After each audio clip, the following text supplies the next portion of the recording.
Hi, Veranda. I'm not sure where to look to Hello. say hello. Oh, there she is. Okay.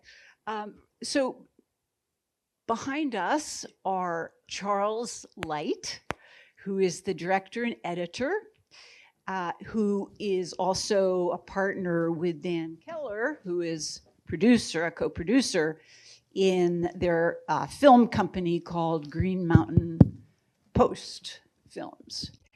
And Veranda is an American poet and Vermont poet, well beloved all over Vermont and elsewhere. And you saw in the film. And Ira Karasik there is a lawyer who you saw bits and pieces of throughout the film as well. So before we open it up to questions, I was just going to kick it off by asking a few questions of each of our panelists. The film, the wonderful film that you just saw says it all. It speaks for itself. So I'm going to ask just a couple of more personal questions that maybe people can get into their personal reasons for participating in the ways that they did in the activities portrayed. So, Charles, I wanted to ask you first, as the director and editor, what brought you to the farms? I believe you grew up on Long Island. Can you tell us a little bit about the journey that took you from Long Island to an open air commune in Vermont, and then to be a filmmaker? Sure.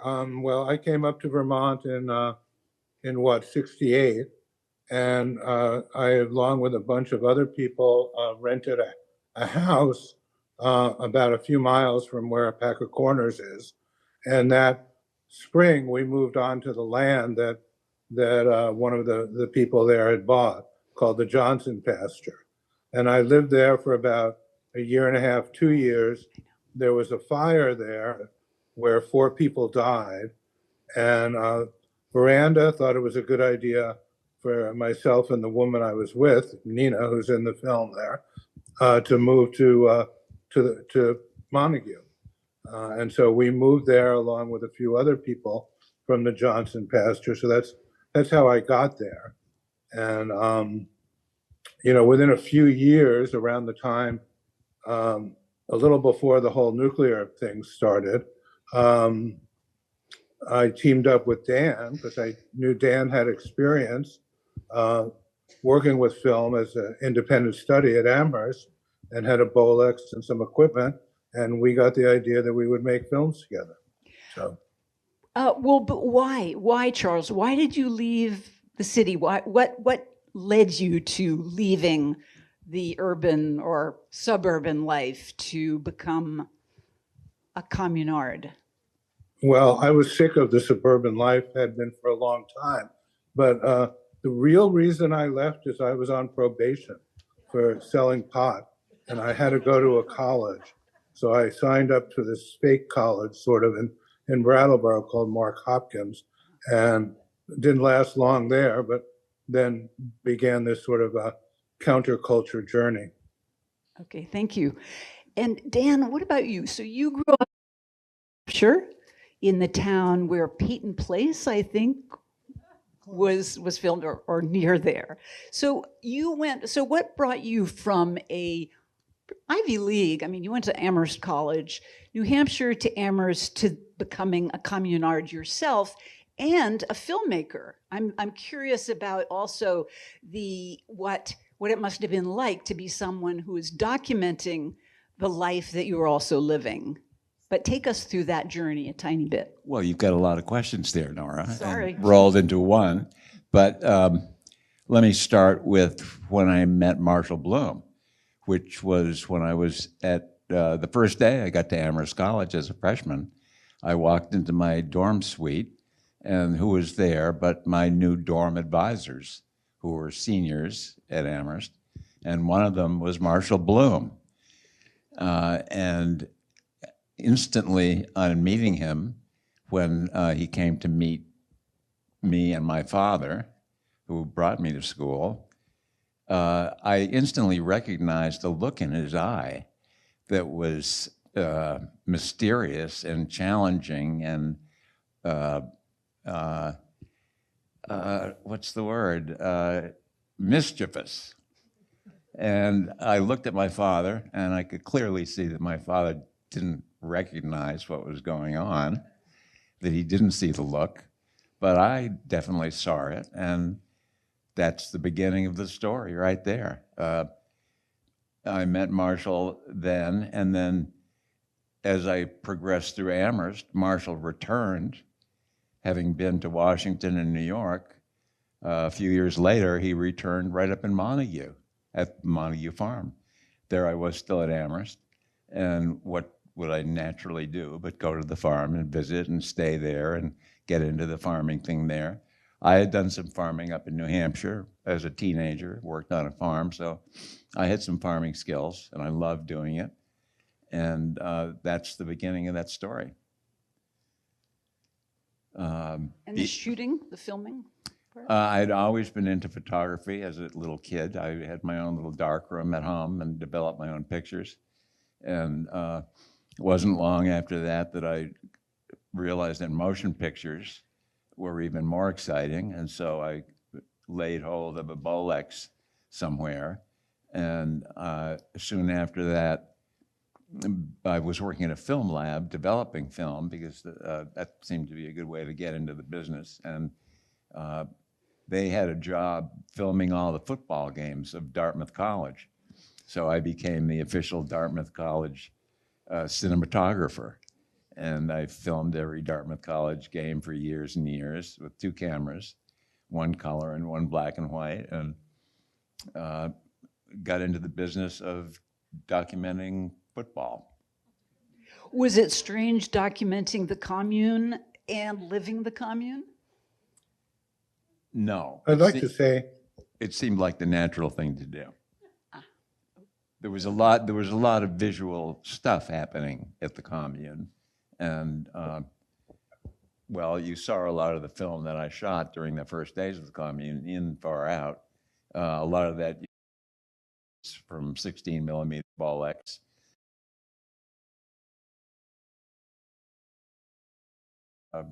Starting a commune, and fun they were having doing it. You don't see the footage of the people ducking the camera. well, a lot of the early footage was taken, not with in mind, I don't think, of producing a film, maybe in some way, but a lot of that early footage, really dating from Marshall, that reel-to-reel video that appears during the suicide sequence, was almost like home movies. And there was also Harry and Don took 8 millimeter and Super 8 millimeter during that time in the early 70s. And I don't know when I think the thought occurred to us about making a film sort of early on, but not quite that early. And I would say the thought of making a film first came when Ray wrote Famous Long Ago, My Life in Hard Times with Liberation News Service, and that was optioned by Robert Redford. And we got all excited about that, but that never happened. But we did produce a treatment with Ray about that and tried to sell it to Hollywood, but we weren't making documentary films then as a team. That began soon before, in 73, late 72, I think. Right around the same time the whole nuclear thing happened. And then we were consumed with the whole nuclear issue and really churned out a lot of films about that, including obviously Lovejoy's Nuclear War and 5 or 6 films. And later on, when I sat down with this last iteration to make a film, it occurred to me that our life story was sort of told, and the story of the commune, through the footage we already had, both that early footage and also the whole footage of the nuclear struggle. And we were also fortunate that Alan Dater and John Scagliotti had made a film about making The Tempest and sort of helped follow the Packer Corners story. Okay, thank you. I'd like to bring Veranda into the talk as well. Veranda, tell us about your journey. So, Teaneck, New Jersey to Vermont. What led you to make that move? Well, I guess my first experience of the wilderness was New York City, you know, of being a small person in something huge and complex and fascinating. Growing up in the suburbs was really, I mean, I had a really good high school education because of my parents moving from Palisades Park, where we started out, to a town that had a stellar and also integrated school system. But the suburbs never worked for me. So I went to college in Boston, and that's where I met most of the people that started Packer Corners with me. From Boston, I left university without graduating and followed Raymundo and Marshall Bloom to Washington, D.C. And during the riots following Martin Luther King's assassination, there was just the fracturing of the alliances that we had. And because we really didn't have a role in the increasingly militant movement of our Black friends, you know, they needed guns. We didn't have any and weren't going to get any. And the message from them was, well, then go home and work in your own communities. And I wasn't going to go back to Teaneck, New Jersey. And so the Shaggy Dog story is too long to tell, but we found this farm in Guilford, Vermont, and we fell in love with it. And I think some of that story is told in the movie. Thank you, Veranda. Ira, now you also grew up on Long Island, as Charles did. You went to Amherst College, you became a communard, but of all of them, maybe you became the more, well, let's say you entered the establishment a little bit by becoming a lawyer. Can you tell us about that transition from Long Island to Amherst to Commune to being a lawyer? And Oh my God. That's talk about how many questions you asked Dan. Listen, I went to high school in Long Island. When I was 17, I went to college. In my second year was 1967. 1967 was a very special year. The whole world fell apart for people our age. We were 19 years old. Summer of love, drugs, you name it. Vietnam War percolating way up. And so I was out of college. I think they threw me out, and at the same time I quit. It's the only time the dean and I agreed on anything, I think, that whole year. And I went to farm out in Pennsylvania with a friend of mine who actually every summer he farmed land. Instead of taking a summer job, he farmed land. He was a guy from Amherst. And we spent the whole summer farming, and we read in the newspaper, the Village Voice, about Montague, about the whole heist and about Liberation News Service and whatnot. So when we were finished harvesting in Pennsylvania, we built a house on the back of that yellow truck you saw briefly in there, that yellow truck with the hole smashed up front. And then drove to Montague. And that's how serendipity works. You see Dan and I in that film lifting beams together. The two of us were at the end. Well, here we are 50 years later. And Veranda and Charles, these are all people. The power of the farms is that we're all still together and we're close friends 50 years later. Why did I go to law school? Because eventually I went back to college and then I had no idea what to do with myself. And law school, go to law school than anywhere else. So it was pretty much of just an impulsive decision. And afterwards, I've been in touch over the years. Sometimes we're 3 years apart. Sometimes we don't see each other, but many of the people that I met on these farms are my closest friends all these years later. And I guess that's the testament that I would leave. Yeah, bravo. Thank you. So I have one more question, and any of you can answer it. I keep looking behind me, but actually Charles and Veranda, I think, are in front.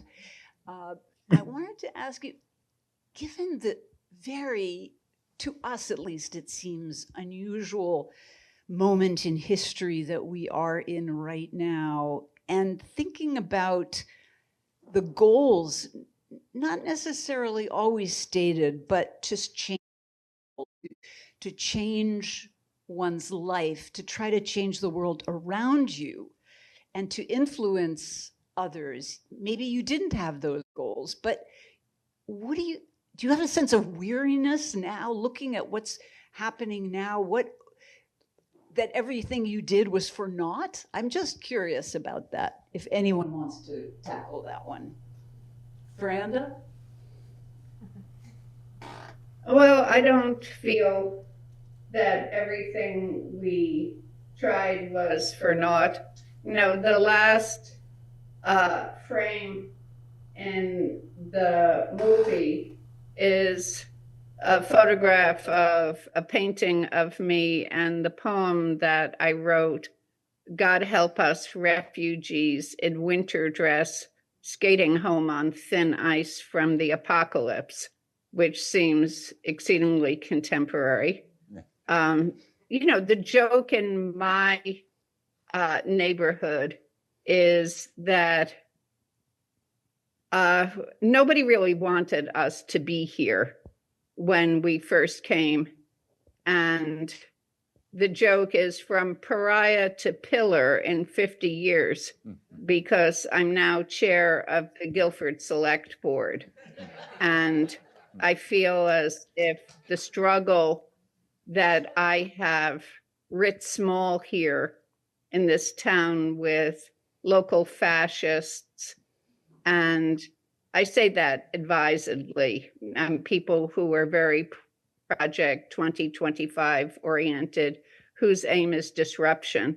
And so every 2 weeks, I'm part of this New England cultural institution and trying to create stability and a certain kind of visionary bean counting is the main thing I'm doing. I'll go to demonstrations, I'm making my 5 telephone calls, but the real feel for me is just holding together our humanity right here in our democracy lab.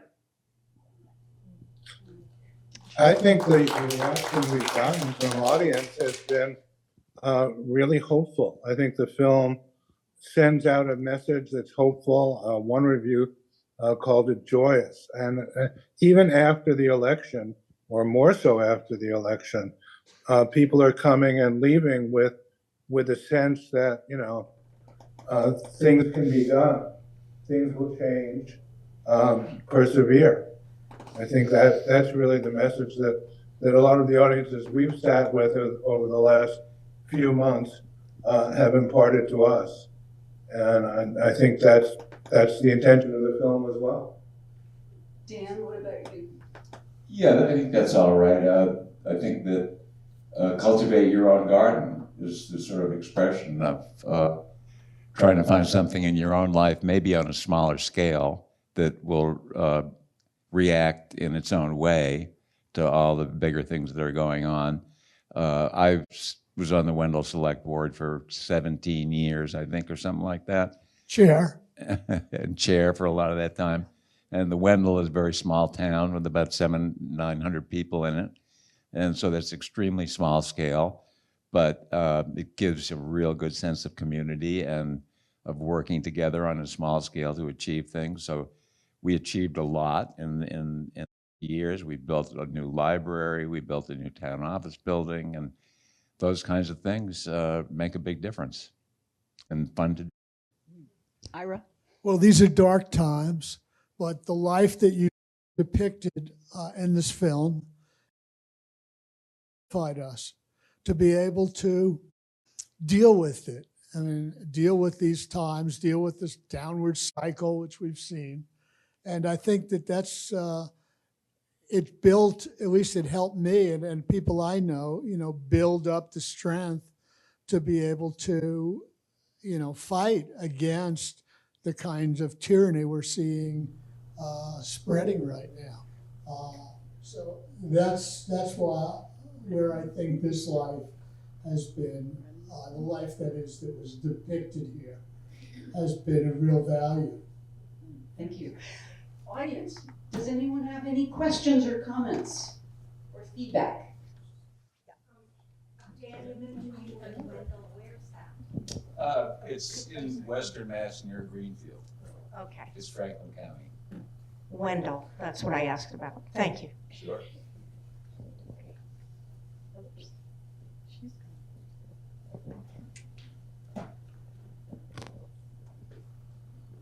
Any advice for those of us who may be working in the federal government right now or really dealing face to face with these sort of things on just keeping the group together, keeping the group motivated when you do see people losing it or slipping or having a really awful time? Is there anything that you can, any seeds of wisdom you can sow for us?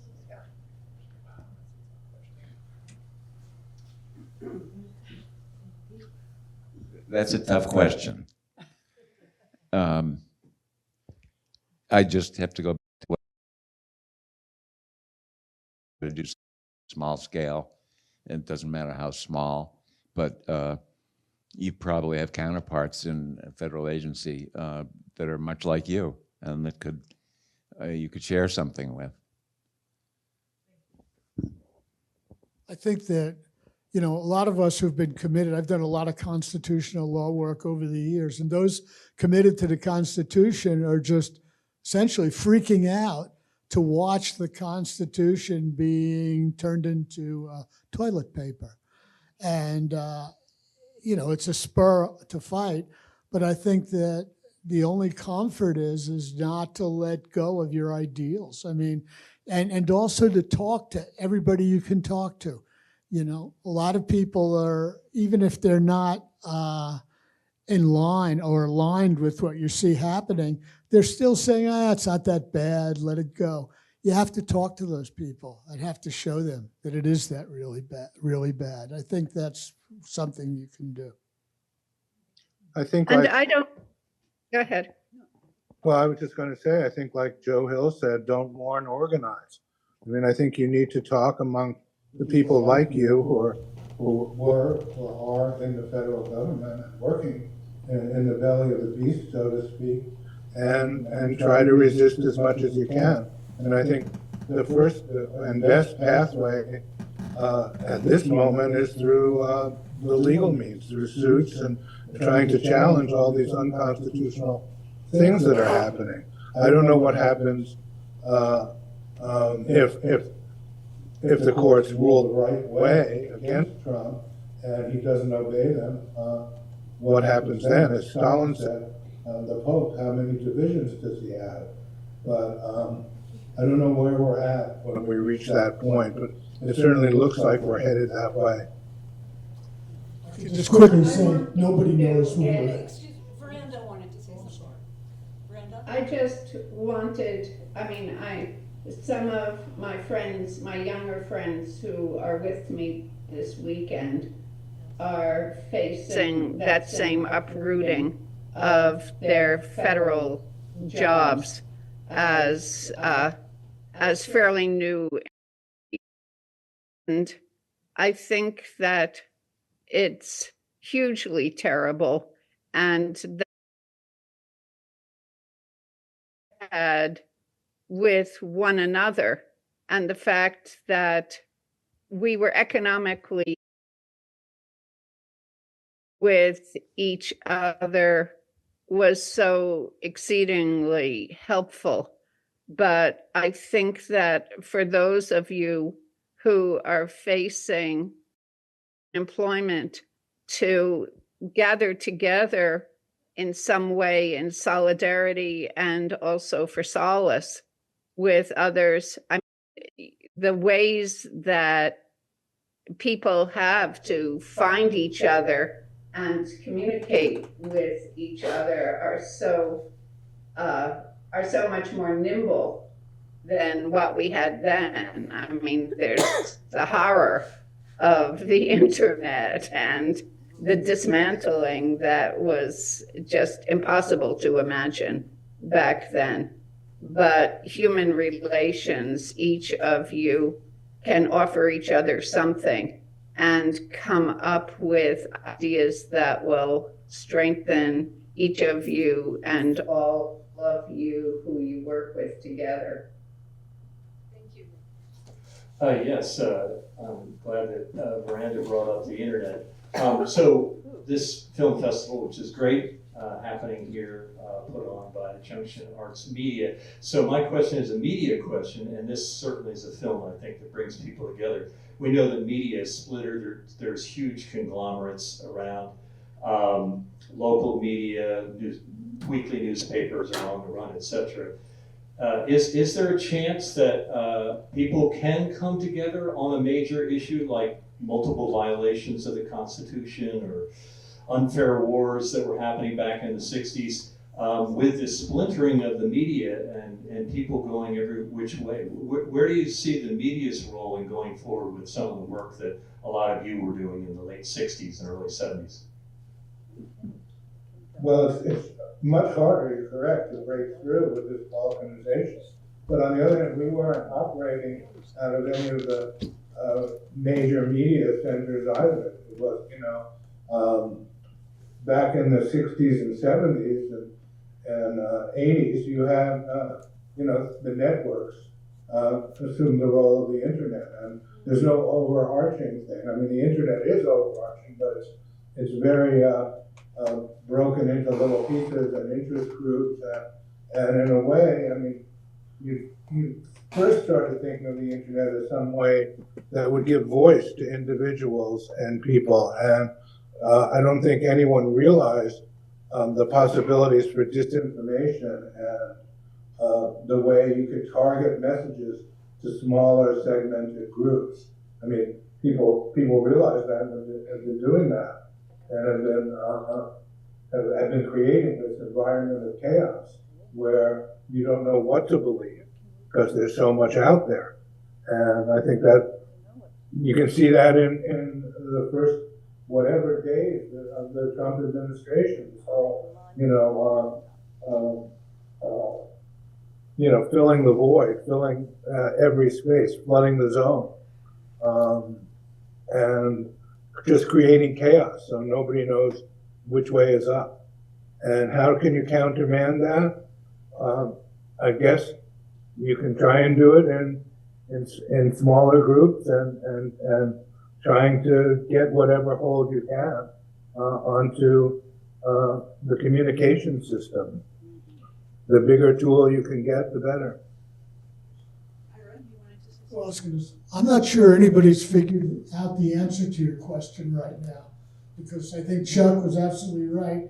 The tactic of flooding the internet with just tons of information, lies, untruths, misinformation, just quantity, totally obscures any important messages that you might want to send. And meantime, the big media outlets, in one form or another, are all bought right now. It's not, I mean, that's not a revolutionary statement. I mean, just look at who the owners are, and look at the headlines, even in the New York Times, and and on the internet, all of the social media platforms are being essentially owned and bought by you know who, these billionaires.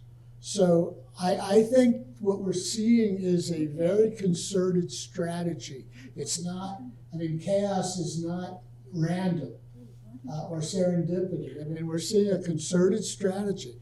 And how to fight it, I don't know. I really don't. I hate to answer a question like that.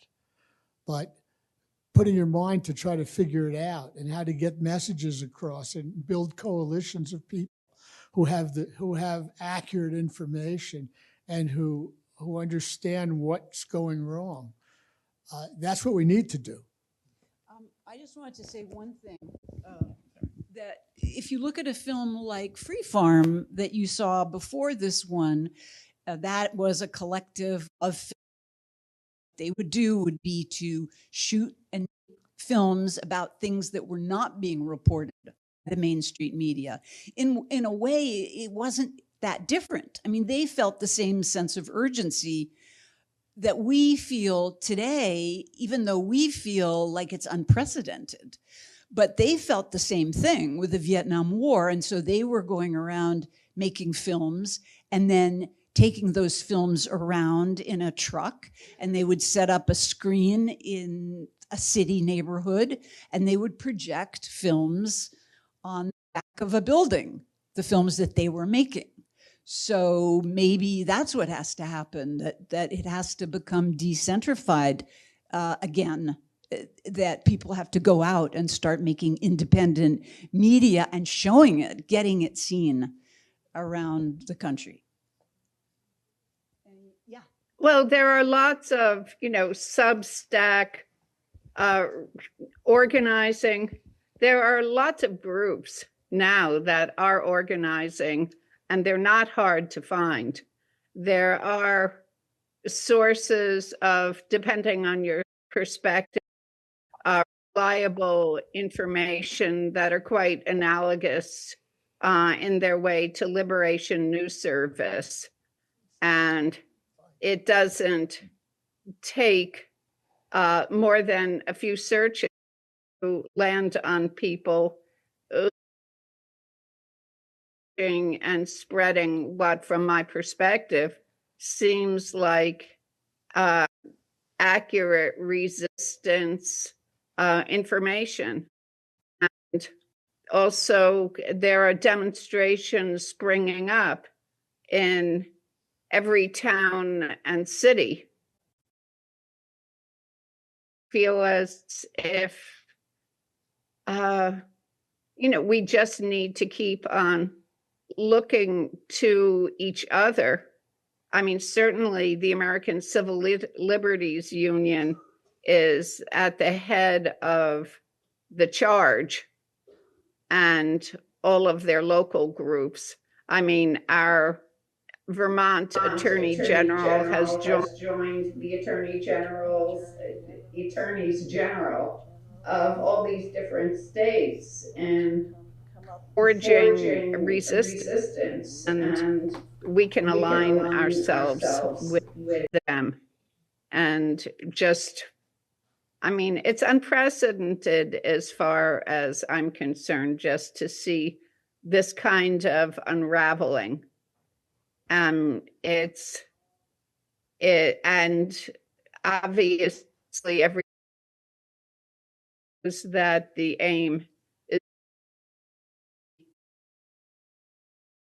to turn neighbor against neighbor. And so how we respond is, to keep on breathing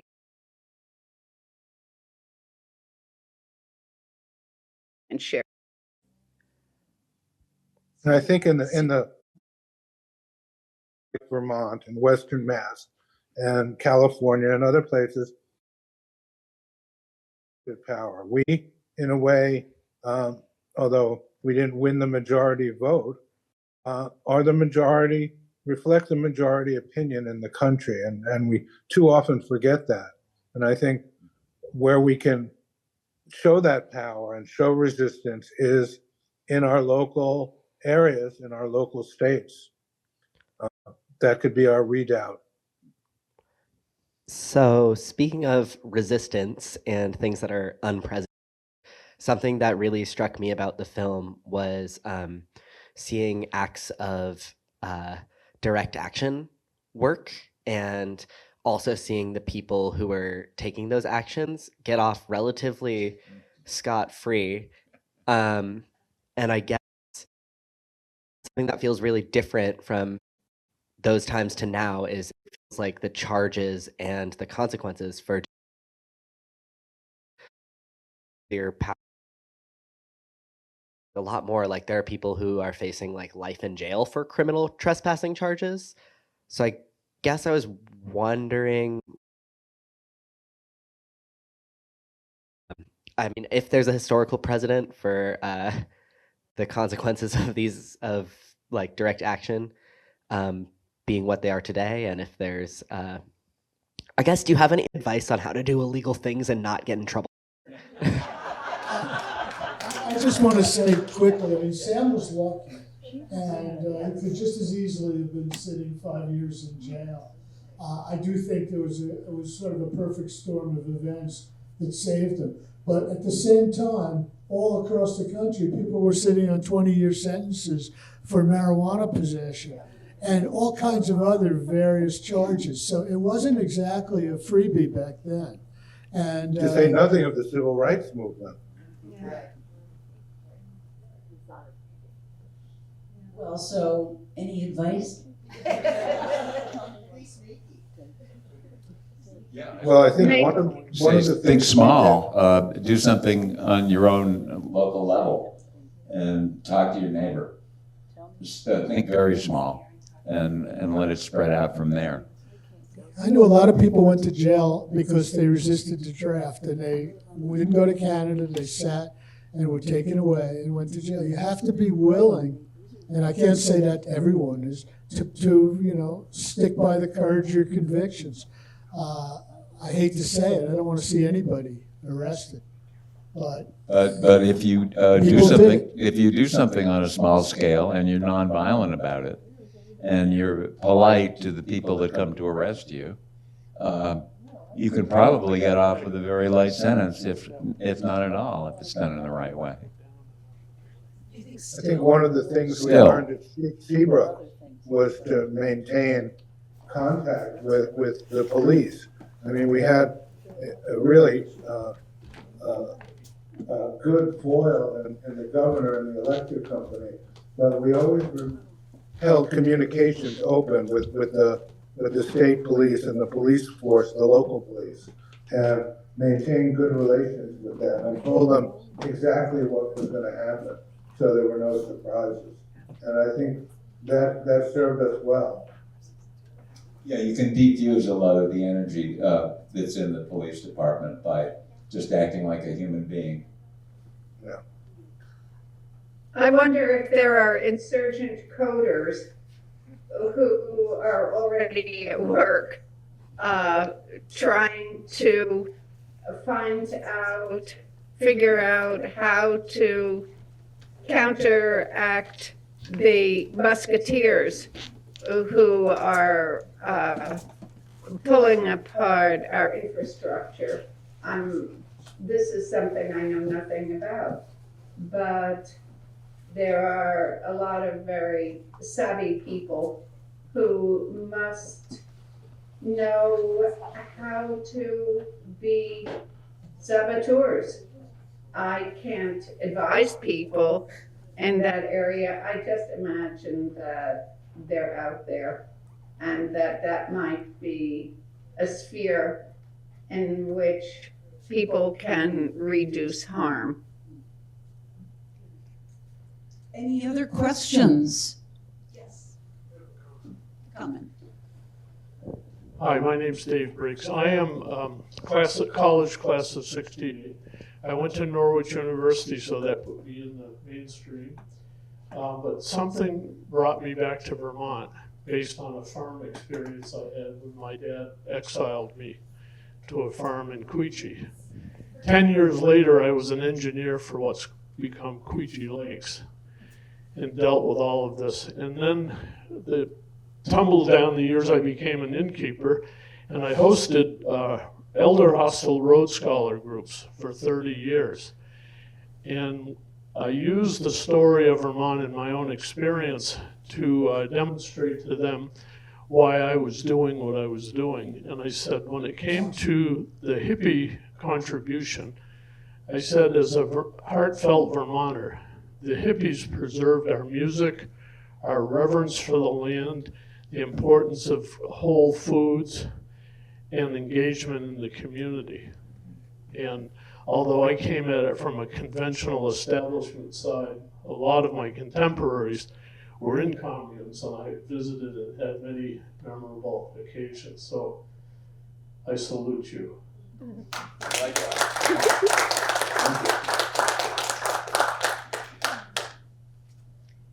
Anything else? Anyone, Veranda, Charles, would you like to say anything else before we close this discussion? I think that,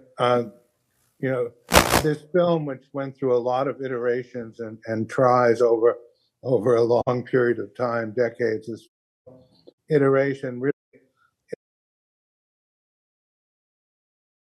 intense political action from Liberation News Service, where people were totally committed to ending the war and on civil rights work and on cultural work.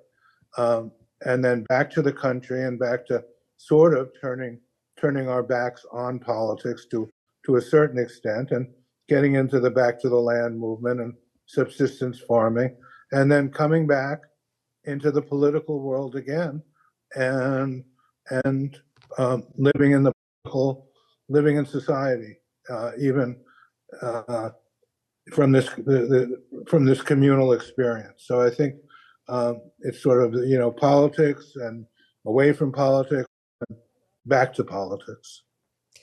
Charles, in what way have you returned to politics? Well, I think the whole nuclear thing was our politics. I mean now, yes, I understand. Oh, now? I give money and I made this film, worked on this film for years. We worked on producing films and distributing films about nuclear power, about Vietnam vets and Agent Orange, and about legalization of marijuana and various other topics. So in that way, we've always been involved in politics. But I mean, the high point was for us was the whole nuclear struggle. Mm-hmm. Are you working on a film now? What's that? Are you working on a film now? No, I'm working on getting this film out. Mm-hmm. Veranda, were you about to say something? Oh, I was just thinking about the horror of having 47 describe his toxic wanderings as the weave, because I've always approved of weaving. I've always thought about the way that we came here and weaving our lives together with the strengths that we found here, the tradition of mutual aid, that in our own way was a way of living that we could be in harmony with. And I feel as if different generations and people from different backgrounds, all of us have the capacity to be able to know each other and to create a greater strength for all of us just by knowing each other and by making something. I mean, it seems like a tremendous time to create, and out of anguish, so many people have. Charlie's wife, Patty, and I write songs together. A lot of the songs that you heard in the film are songs that Patty and I wrote. During COVID, we wrote them over the telephone. And just now, you know, we've written 2 more, just phone.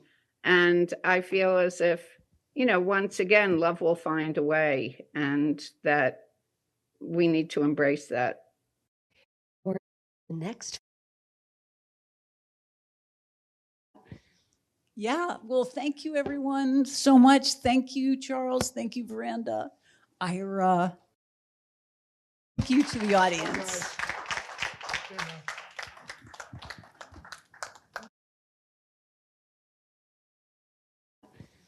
Yeah, well, thank you everyone so much. Thank you, Charles. Thank you, Veranda. Ira. Dan.